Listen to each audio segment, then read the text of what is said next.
사랑하는 식구 여러분, 안녕하세요. 오늘은 천일국 시대의 말씀은 어디에 중점을 두고 해야 하나, 그리고 자신의 사명을 수행할 때 가장 주의해야 될 점은 무엇인가라는 제목을 가지고 함께 나누는 시간을 가져보도록 하겠습니다.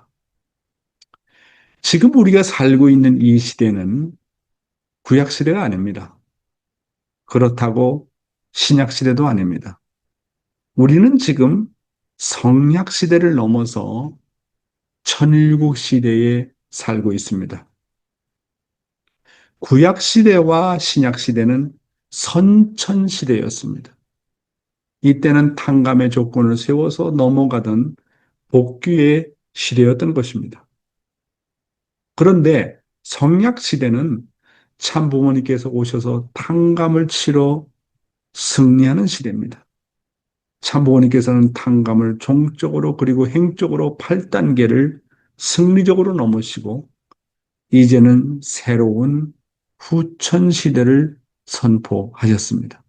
더 나아가서 참 어머님께서 천일국 시대를 선포하셨기 때문에 우리는 지금 천일국 시대를 살아가고 있습니다. 천일국 시대는 한마디로 사랑의 시대입니다. 모든 것을 사랑으로 시작하고 사랑으로 소화하고 사랑으로 꽃 피우고 사랑으로 결실을 맺는 그런 시대인 것입니다.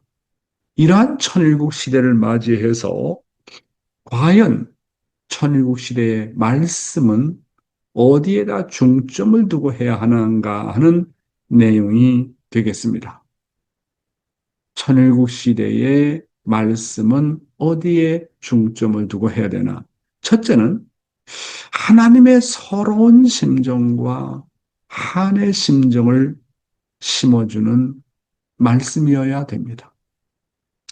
지금까지 기독교 지도자들이 해왔던 훈화나 교훈, 긍정적인 사고방식, 긍정적인 설교, 자신의 생활에 도움이 되는 설교, 그리고 도덕적인 설교는 한 번 들으면 지나갑니다. 참 아버님의 초창기의 말씀은 예수님의 한과 서러움, 그리고 하나님의 서러움과 한에 대한 내용이 대부분이었습니다. 물론 우리가 참고로 성경을 인용하거나 일반적인 예화를 들어 말씀을 전할 수 있지만 참부모님처럼 초점은 늘 하나님의 서러운 심정과 한의 심정을 전해주는 데다가 그 초점을 맞춰야 한다는 말씀이 되겠습니다. 참 아버님께서는 16살 때 예수님을 만나고 하나님과 직접 대면하시면서 하나님이 얼마나 불쌍한 분인가를 알고 몇 날 며칠을 통곡하면서 보내셨다고 했습니다. 종의 종시대나 종의 시대는 종의 신분이기 때문에 하나님이 정말로 나의 부모고 나는 하나님의 둘도 없는 아들, 딸이라는 것을 모릅니다. 그리고 신약 시대 중심한 양자의 시대도 하나님의 심정을 아는 단계까지 나갈 수가 없었습니다. 그러나 참부모님을 중심한 친자의 시대, 그러니까 참된 자녀의 시대죠. 이 친자의 시대는 하늘 부모님의 심정과 사정과 소원을 알아야 하는 시대입니다. 그러기 위해서는 참아버님의 초창기의 말씀을 깊게 공부하고 하나님의 심정과 사정과 소원을 상속받아야 됩니다. 지금까지 많은 설교자들이 왔다 갔습니다. 많은 지도자들이 왔다 갔습니다. 그렇지만 하나님의 한의 심정과 서러움을 말씀으로 전파하다 간 사람은 아무도 없었습니다. 참아버님이 우리의 첫 모델입니다. 천일국 시대는 하나님의 심정을 중심한 지도자를 요구하는 것입니다. 제가요, 이완 목사님으로부터 정말 감동을 받았던 것 중에 하나가 이완 목사님의 말씀을 쭉 제가 정리를 하면서 설교집을 여러 권 만들었거든요. 근데 그 설교집의 제목이 뭐냐면 한의 하나님, 복귀의 하나님, 나의 하나님, 이 하나님에 대해서 다루었습니다.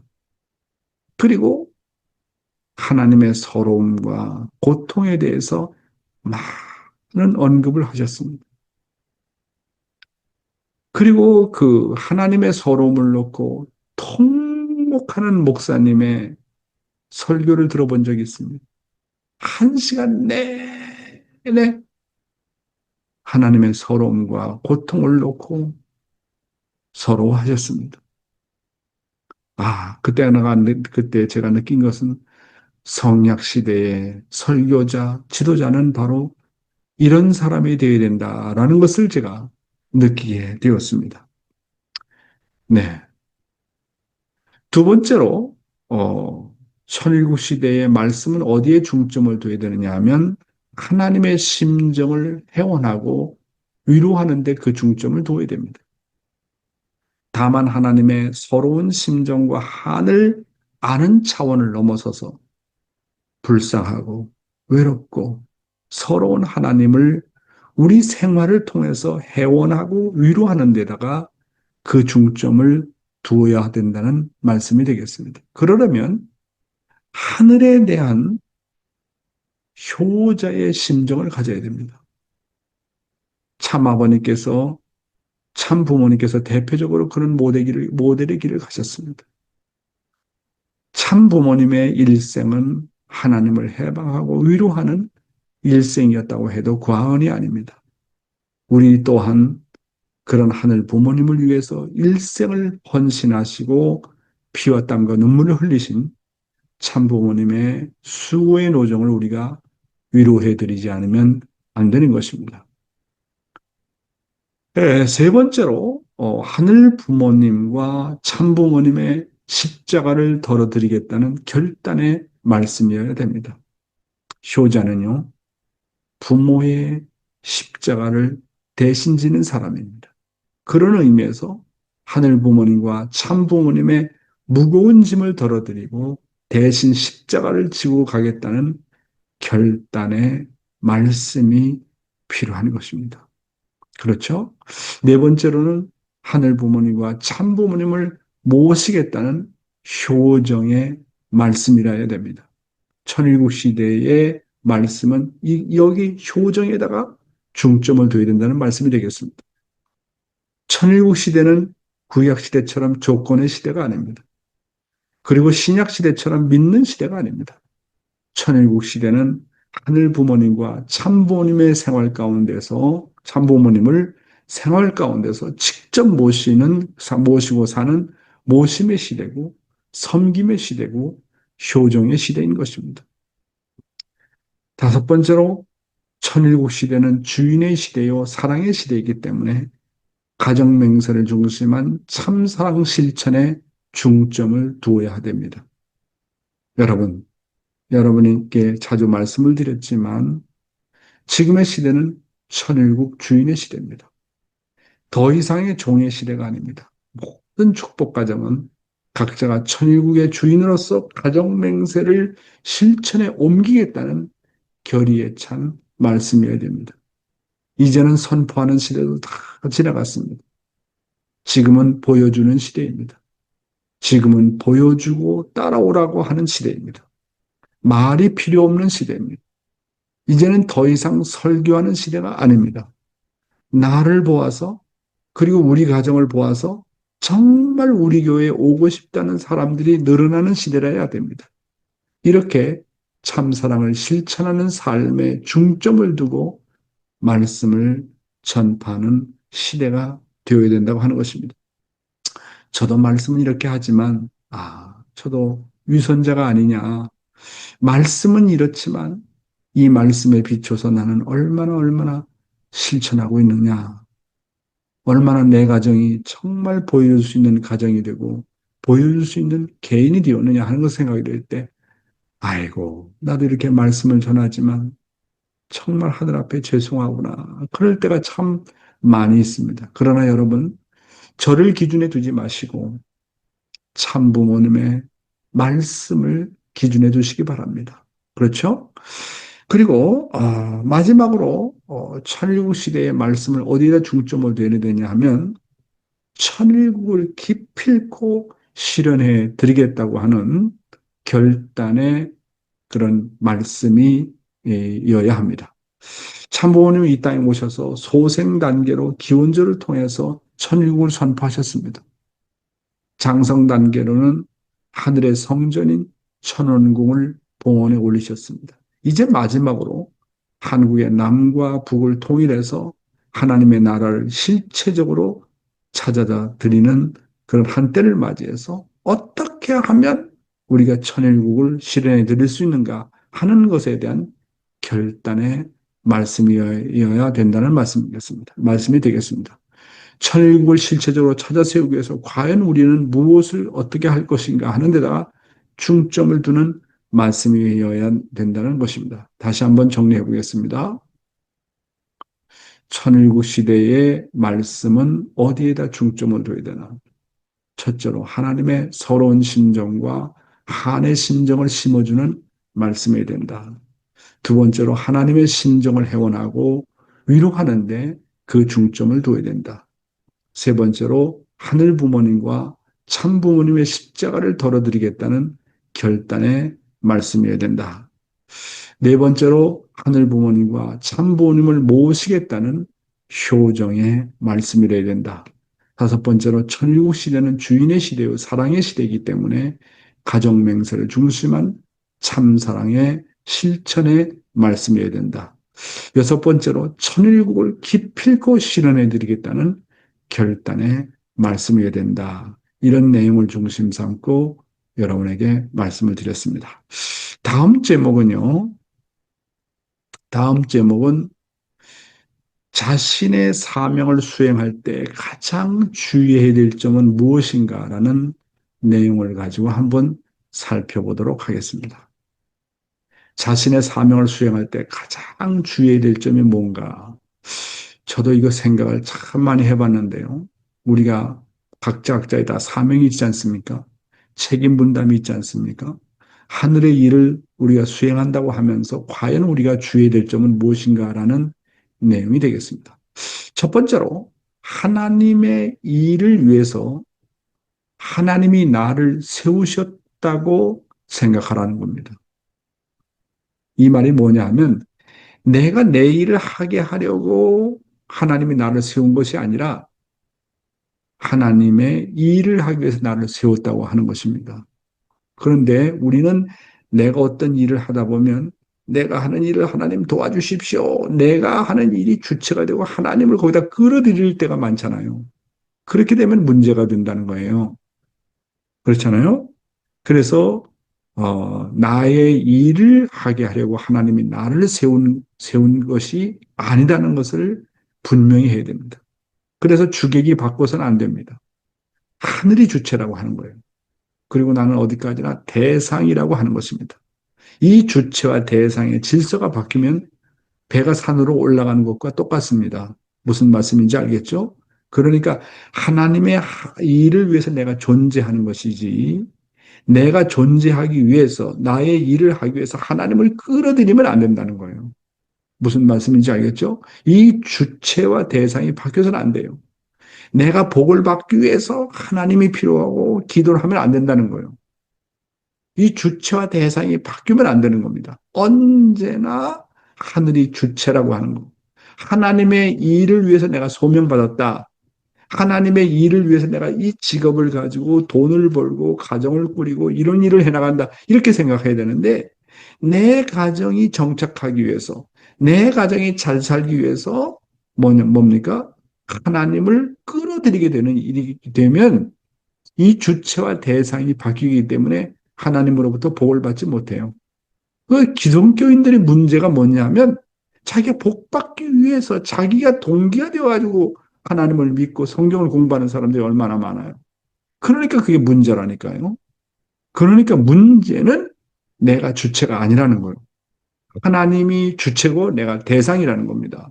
하나님의 일을 위해서 내가 소명받았고 하나님을 위해서 내가 먹고 자고 쓰고 직장 다니고 돈을 번다.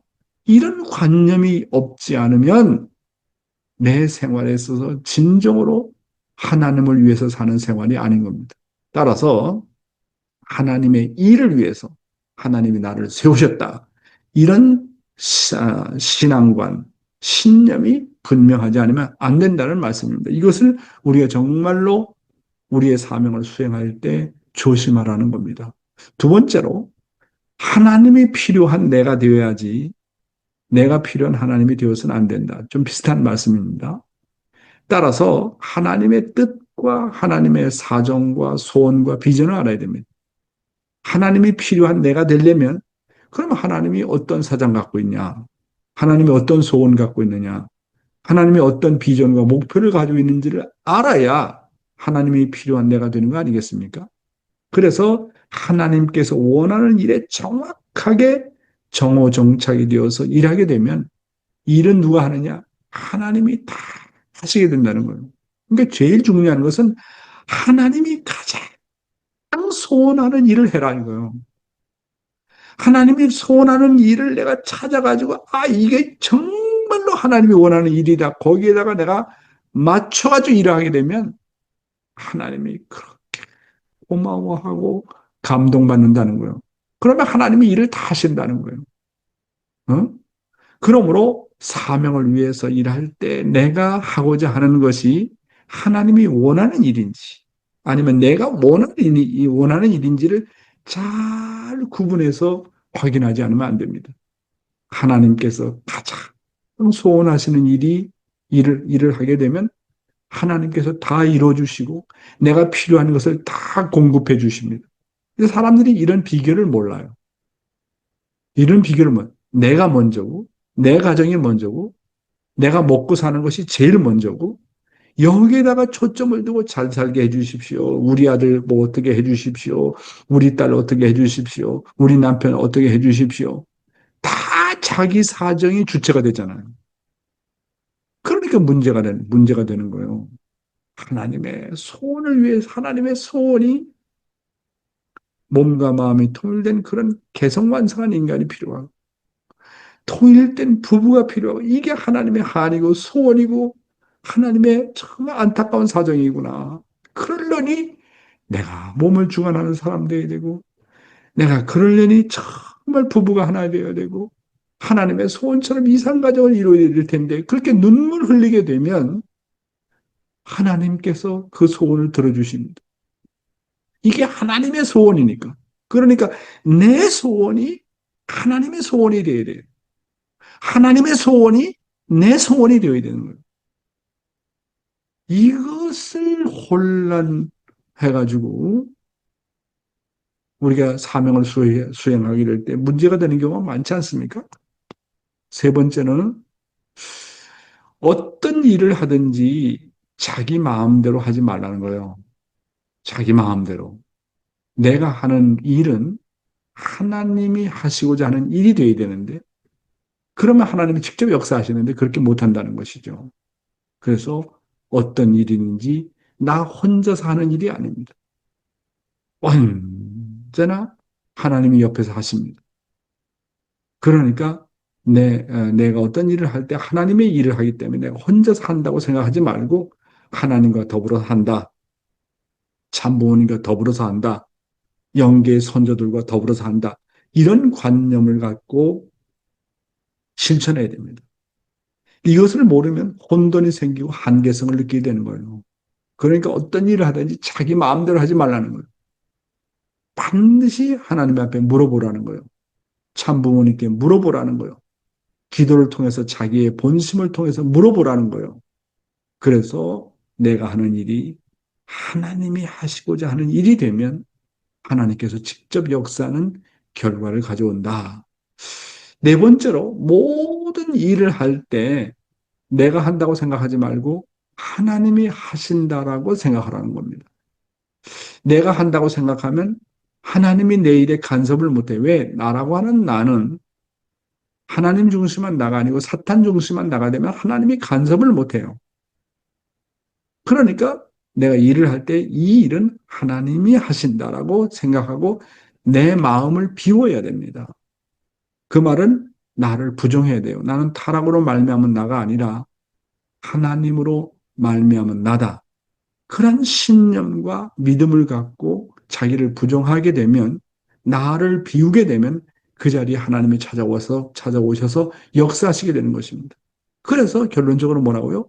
하나님으로 하여금 일하게 하라는 거예요.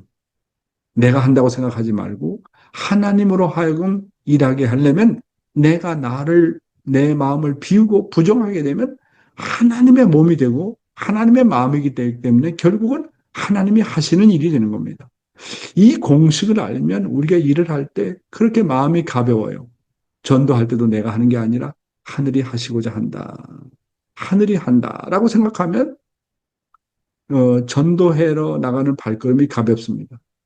아, 저 사람을 내가 만나서 하나님의 말씀을 전해야 되는데 너무 힘들다. 저 사람은 대통령이다, 수상이다, 뭐 높은 직위에 있다. 그런 쓸데없는 생각을 하면 하나님의 역사를 못해요. 그러나 나의 입술은 하나님의 입술이고 내가 그 사람을 만날 때 하나님이 말씀하신다. 이렇게 내 마음을 비우고 자기를 부정하게 되면 하나님이 쑥 들어와 가지고 하나님이 역사하시는 것입니다. 자, 그러면 오늘의 말씀을 한번 정리를 해볼게요. 자신의 사명을 수행할 때 가장 주의해야 될 점이 뭔가? 첫째로 하나님의 일을 위해서 하나님이 나를 세우셨다고 생각하라는 겁니다. 두 번째, 하나님이 필요한 내가 되어야지 내가 필요한 하나님이 되어서는 안 된다는 말입니다. 세 번째로 어떤 일이든지 내 마음대로 하지 말라는 겁니다. 반드시 물어보고 하라는 겁니다. 하나님의 일인지 아닌지. 그리고 모든 일을 할 때는 하나님이 하신다라는 아주 철두철미한 사고 방식을 가지고 나를 비우고 자기를 부정한 상태에서 하라. 이렇게 우리가 우리의 사명을 수행할 때 이런 점들을 주의하게 된다고 한다면 놀라운 하나님의 역사를 경험하게 될 것입니다. 오늘의 말씀은 여기에서 마치겠습니다. 감사합니다.